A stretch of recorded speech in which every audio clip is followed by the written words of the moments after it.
महाराष्ट्र में बीएमसी और नगर निकाय के चुनाव में जीत हासिल किया है, उसकी भी शुभकामना हम लोगों ने प्रधानमंत्री जी को दिया है कि प्रधानमंत्री जी के नेतृत्व में जिस तरह से पूरे देश में एनडीए गठबंधन आगे बढ़ रहा है और महाराष्ट्र का चुनाव हुआ है, इसके लिए उनको हम लोगों ने शुभकामना दिया है। और कल प्रधानमंत्री जी ने दिल्ली से सभी स्टार्टअप को संबोधित किया है।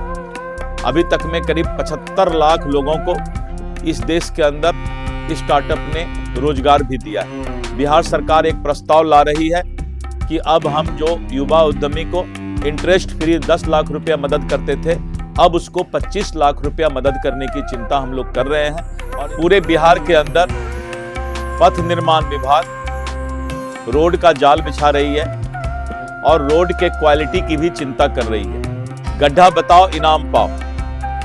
और आज पूरा देश इसको देख रहा है कि बिहार ये काम कैसे करेगा। कोई असंभव काम को संभव करना ही काम कहलाता है। नमस्कार, आप देखना शुरू कर दिया लाइव सिटीज में आपके साथ तन्व्याम। देखिए, बिहार सरकार के पथ निर्माण विभाग के मंत्री डॉक्टर दिलीप कुमार जायसवाल जो है भाजपा नेत्री नूतन गुप्ता के आवास में प्रेस वार्ता में बड़ा बयान दिया। देखिए, डॉक्टर दिलीप कुमार जायसवाल कहते हुए नजर आ रहे हैं कि भारत के प्रधानमंत्री नरेंद्र मोदी जी का आज पूर्णिया आगमन हुआ। पूर्णिया एयरपोर्ट से जो है वो बंगाल के मालदा पहुंचे, जहां पे प्रधानमंत्री नरेंद्र मोदी जी का कार्यक्रम है। यहां से वो हेलीकॉप्टर से पहुंचे। सरकार हमेशा चाहती है कि युवाओं को आगे बढ़ाया जा सके। उसके साथ साथ दिलीप जायसवाल कहते हुए नजर आ रहे हैं कि बिहार के सड़कों को 5 एक्सप्रेसवे हाईवे का काम चल रहा है, जो जल्द बनकर तैयार होगा। उसके साथ साथ दिलीप जायसवाल कह रहे हैं कि बिहार को विकसित बिहार और आगे बढ़ाने के लिए काम जोर शोर से चल रही है। पहले इसको लेकर पथ निर्माण विभाग के जो मंत्री है डॉक्टर दिलीप कुमार जायसवाल पहले क्या कुछ करे, पहले वो आप सुने। सर्वाधिक लोकप्रिय नेता भारत के यशस्वी प्रधानमंत्री जी का आज पूर्णिया एयरपोर्ट पर आगमन हुआ। बंगाल मालदह में उनका कार्यक्रम है और उसी क्रम में उन्होंने यहाँ से हेलीकॉप्टर के द्वारा प्रस्थान किए और उसी बीच में उनका पूर्णिया आगमन हुआ है। प्रधानमंत्री जी ने बिहार का हालचाल पूछा। प्रधानमंत्री जी ने मुख्यमंत्री श्री नीतीश कुमार जी को और विकसित बिहार के सपना को पूरा करने के लिए जो प्रयास चल रहा है उसकी जानकारी ली। प्रधानमंत्री जी सदैव बिहार की चिंता करते हैं और 4 बजे शाम में उधर से लौटेंगे और उन्होंने बिहार के लिए केंद्र का जो डबल इंजन की सरकार बिहार में चल रही है और उसके बारे में उन्होंने बिहार के मुख्यमंत्री जी को अपनी शुभकामना दी है। अभी जिस तरह से महाराष्ट्र में बीएमसी का चुनाव और नगर निकाय का चुनाव जो हुआ है और करीब 20 साल तक लगातार जिस तरह से वहां पर भाषाई और क्षेत्रवाद का जहर फैलाने का प्रयास किया जा रहा था, भारतीय जनता पार्टी और महायुति गठबंधन थंपिंग मेजॉरिटी के साथ जो है और महाराष्ट्र में बीएमसी और नगर निकाय के चुनाव में जीत हासिल किया है, उसकी भी शुभकामना हम लोगों ने प्रधानमंत्री जी को दिया है कि प्रधानमंत्री जी के नेतृत्व में जिस तरह से पूरे देश में एनडीए गठबंधन आगे बढ़ रहा है और महाराष्ट्र का चुनाव हुआ है, इसके लिए उनको हम लोगों ने शुभकामना दिया है। और नेशनल स्टार्टअप डे में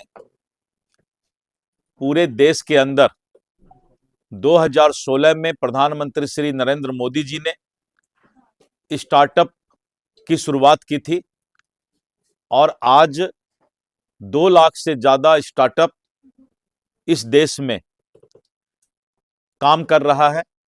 बहुत से युवा उद्यमी आगे आकर और अपने टेक्निक के जरिए नए नए उद्योग और साथ में electronic, AI technique, robotic technique को बढ़ावा दे रहा है।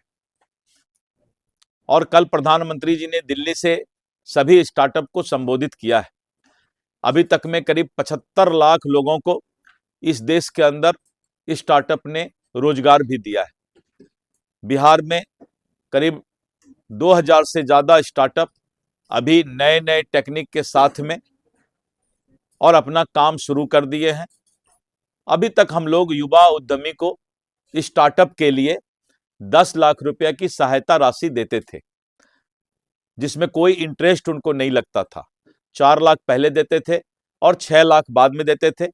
और जब उनका स्टेज 2 में स्टार्टअप आगे बढ़ता था, उद्योग आगे बढ़ता था, तो 50 लाख के म्यूचुअल इस पर जो है बराबर का हम लोग उनको सहयोग देते थे।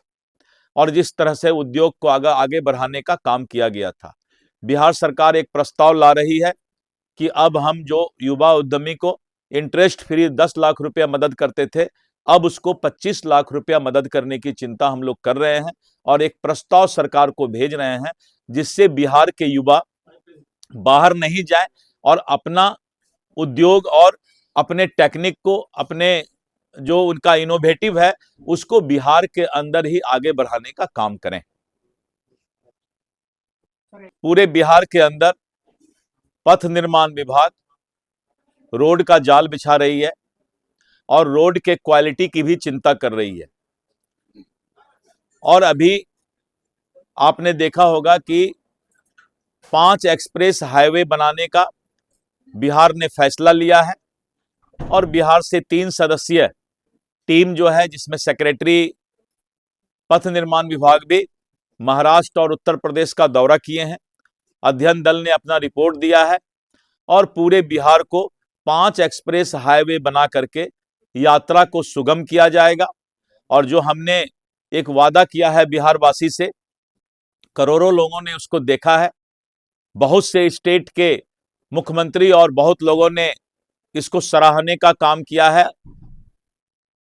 गड्ढा बताओ इनाम पाओ। और आज पूरा देश इसको देख रहा है कि बिहार ये काम कैसे करेगा। कोई असंभव काम को संभव करना ही काम कहलाता है। किसी असंभव काम को संभव कर देना, उसी को काम कहते हैं। तो मैं उन्हीं चीज पर विश्वास करता हूं। और एक पॉलिसी जो हमारा फरवरी मार्च में आ रहा है, रोड मेंटेनेंस पॉलिसी, और हम इस वादा को पूरा करेंगे कि पथ निर्माण विभाग के रोड में एक भी गड्ढा पूरे बिहार में नहीं रहेगा। रोड मेंटेनेंस पॉलिसी के तहत 72 घंटे में रोड एम्बुलेंस जाकर के उसका इलाज करेगा और रोड को बेहतर बनाने का काम करेगा। तो ये असंभव को संभव करके बिहार पूरे देश में रोल मॉडल बनेगा कि पथ निर्माण विभाग का रोड एक भी उसमें गड्ढा नहीं होगा। तो ये हमने बिहार से वादा किया है। 5 एक्सप्रेस हाईवे हम बना रहे हैं और इसके साथ साथ पूरे बिहार के अंदर जो हमारे रोड, आज पुराने जमाने का जो रोड बना हुआ था, अब उस रोड को चौड़ीकरण के लिए हम लोग आगे प्रस्ताव बढ़ा रहे हैं। अभी मैं जा रहा था मधुबनी होकर के और एयरपोर्ट जा रहा था, तो मैंने देखा कि मधुबनी के पास काफी जाम लगता है। आज हमने डीएम और अपने डिपार्टमेंट को, यहाँ के जिला पदाधिकारी को कहा है कि आप थाना चौक से, जो केहाट थाना है ना, केहाट थाना चौक से और आप जो है आगे तक उसको रोड के चौड़ीकरण का प्रस्ताव दीजिए, जिससे कि मधुबनी जाने का जो है, मधुबनी के पास जो जाम लगता है या दिक्कत होता है, और यहीं से रुपौली, धमदाहा, बनमनखी, बहुत से भवानीपुर और इधर से जो है मधेपुरा का रास्ता है, तो ये रोड हमारा चौड़ा हो, इसके लिए हमने प्रस्ताव मांगा है। अभी जो है हम उसके मेंटेनेंस की बात सोचेंगे। अभी NH 107 का काम तेजी में पूरा किया जा रहा है। साथ ही जो खगड़िया से पूर्णिया तक 4 लेन बनने का है, उसमें भी जो रुकावट था, उस रुकावट को दूर कर लिया गया है और जल्द ही उसमें भी काम हम शुरू कर रहे हैं। पूर्णिया पटना एक्सप्रेसवे और गोरखपुर सिलीगुड़ी एक्सप्रेसवे, ये दोनों के लिए 19 और 20 जनवरी को नेशनल हाईवे अथॉरिटी ने और राष्ट्रीय राजमार्ग मंत्री भारत सरकार श्री नितिन गडकरी जी ने एक समीक्षा बैठक रखा था, लेकिन वो बैठक अभी थोड़ा आगे चला गया है और उसके बाद हम लोग इसको कोशिश करेंगे कि मार्च तक इसका जमीन जो एक्वायर करना है उसका काम पूरा कर लिया जाए। अभी आप सर, नारायणपुर पूर्णिया सड़क 2025 में बनना था कंप्लीट। नहीं, मैंने वही बताया कि खगड़िया से लेके पूर्णिया तक 4 लेन जो है उसका काम बहुत ही तेजी से अब शुरू होगा। कुछ उसमें हर्डल था, दिक्कत था, जिसको दूर कर लिया जाएगा। धमदाहा का भी जो एक रोड बन रहा है उसमें भी वन विभाग का थोड़ा सा दिक्कत आया था। पेड़ काटने के जगह जो है पेड़ लगाना पड़ता है। बिहार सरकार ने फैसला लिया कि बहुत से रोड का काम वन विभाग के कारण रुका हुआ है। हमने फैसला लिया है कि जमुई में और बांका में 500 एकड़ और 300 एकड़ जमीन हमने वहां चिन्हित कर लिया है। अब कहीं भी रोड बनाने में वन विभाग के पेड़ काटने का प्रॉब्लम नहीं होगा, क्योंकि वन विभाग का नियम है कि जितना आप पेड़ काटते हैं उनको आपको उतना पेड़ लगाना पड़ेगा, तभी वो एनओसी देती है। तो अब हमने 800 एकड़ जमीन करीब करीब हम चिन्हित कर लिया है हमने जमुई और बांका में। और अब वहां पर जहां भी पेड़ कटेगा पूरे बिहार में, हम वहां जाकर पेड़ लगा देंगे, जिससे कि हमारा रोड का काम नहीं रुकेगा। अन्यथा बहुत सारे रोड के काम वन विभाग के एनओसी के कारण रुका हुआ है। अभी आपने रोजगार की बात करी। नहीं, इथेनॉल की फैक्ट्री जो है पूरे देश के अंदर अभी हमारा जो इंजन है ऑटोमोबाइल का वो E20 इंजन है। E20 इंजन में जो है 20% इथेनॉल का मिलावट किया जा सकता है, और 20% इथेनॉल के मिलावट करने से पेट्रोल में हमारा पॉल्यूशन में भी काफी मदद मिलता है। पॉल्यूशन जो है पॉल्यूशन फ्री होता है, पॉल्यूशन कम होता है इथेनॉल के कारण। अभी हमारा नया ऑटोमोबाइल इंजन जो है उससे अपग्रेडेड आ रहा है। हम लोग चिंता सोच रहे हैं, पूरे देश की पॉलिसी की बात है, भारत सरकार इस पर सोच रही है कि जो 20% अभी मिलावट होता है उसको 22% किया जाए, तो ये इथेनॉल परचेज करने की समस्या दूर हो जाएगी और उद्योग को भी किसी तरह का कोई समस्या नहीं होगा। इथेनॉल जब भी परचेज करेगी तो भारत सरकार या वाइल कंपनी ही कर सकती है, और वाइल कंपनी के पास अभी स्टॉक ज्यादा हो गया है, तो इस कारण से अभी हम लोगों ने एक बार रोक लगाया है। लेकिन भारत सरकार एक पॉलिसी लाने जा रही है और हम लोग उसके लिए काफी प्रयासरत हैं कि ये समस्या जल्द दूर हो जाए, तो फिर इथेनॉल के उद्योग को किसी तरह की कोई समस्या पूरे देश में नहीं रहेगी। तो सुना आपने, हमारे साथ थे बिहार सरकार के मंत्री डॉक्टर दिलीप कुमार जायसवाल। देखिए, डॉक्टर दिलीप कुमार जायसवाल पूर्णिया में प्रेस वार्ता में बड़ा बयान दिया। देखिए, डॉक्टर दिलीप कुमार जायसवाल कहते हुए नजर आ रहे कि आज जो है प्रधानमंत्री नरेंद्र मोदी जी का आज पूर्णिया एयरपोर्ट पर आगमन हुआ। उसका जो है बंगाल के मालदा में कार्यक्रम है। 5 एक्सप्रेसवे हाईवे का काम चल रहा, तेज गति से सुगम सफर होगा ताकि किसी यात्री को किसी भी दिक्कत पटना जाने में या फिर कहीं जाने के लिए किसी को दिक्कत नहीं, उसके लिए सरकार पूरी मजबूती के साथ काम कर रहे हैं। देखिए, दिलीप जायसवाल कहते हुए नजर आ रहे हैं कि प्रधानमंत्री पूर्णिया पहुंचते ही पहले मुख्यमंत्री नीतीश कुमार का हालचाल जाना और उसको एनडीए की सरकार में पूरी मजबूती के साथ बिहार को आगे बढ़ाने के लिए शुभकामना भी है। और दिलीप जायसवाल कहते हुए नजर आ रहे हैं कि पूरी मजबूती के साथ बिहार को, सड़कों को, बिहार के युवाओं को आगे बढ़ाने के लिए पूरी मजबूती के साथ काम चल रहा है। लाइव के लिए पूर्णिया से तनवीर अहमद की रिपोर्ट।